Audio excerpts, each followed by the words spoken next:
नमस्कार। एटा को घाट रे आपण करूछन आज पूजा? एटा होची हमर आस्का जो रोस्कुलिया धाम हमर अछि उत्तरा घाट रे से पुण्यपीठ रे हमर पुरातन मूर्ति आम ग्राम पंचवती आम बापा जेजे बापा देहीकुरु ठाकुर मूर्ति स्थापना करा जायतिला। गाँव परंपरा रीति उपरे हिसाब ही चली आसला। तेणु समस्ते बहुत खुशी है।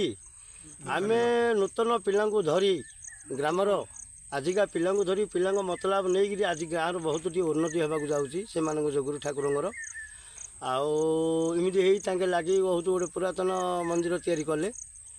मंदिर तैयारी करके बर्तमान ठाकुर स्थापन भी कले, होम प्रतिष्ठा कले, नाम यज्ञ है। बहुत उत्साह लगे गाँ बहुत बहुत आगु बहुत लोक आसिले आ माँ को दर्शन करी स्थापना कराला। फेर नूतन मंदिर रे वर्तमान जो आमर पुरातन मंदिर जो आमर माँ थिले बसा होता आमे कारुकार्य करी जो लगे आम करूँ सेटा तो आमर जड़े दाता बाहर पिला माने बाहर जाए नाई नाई ये जिनस आम रखानी आम आमर ठाकुर जमी आम पाषाण मूर्ति अच्छा से पाषाण मूर्ति आणिकी बौणमाला पथर द्वारा माँ मूर्ति तैयारी कराला।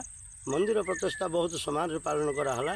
ग्रामवासी बहुत बहुत इच्छुक जोगदेले से आज से ठाकुर को रुस्कुलियार आस्का रुस्कुलियार ग्राम रे पहुँची उत्तरा घाट रे आमे आज माँ को विसर्जन करने को सब निष्पत्ति नहीं आज होम पद्धति टी आयोजन करमर परंपरा वैदिक नीति अच्छी से नीति अनुसार आम होम टे कर पूजा टी अर्घ्य कर माँ को आज विसर्जन करूँ। जय माँ भगवती, जय माँ।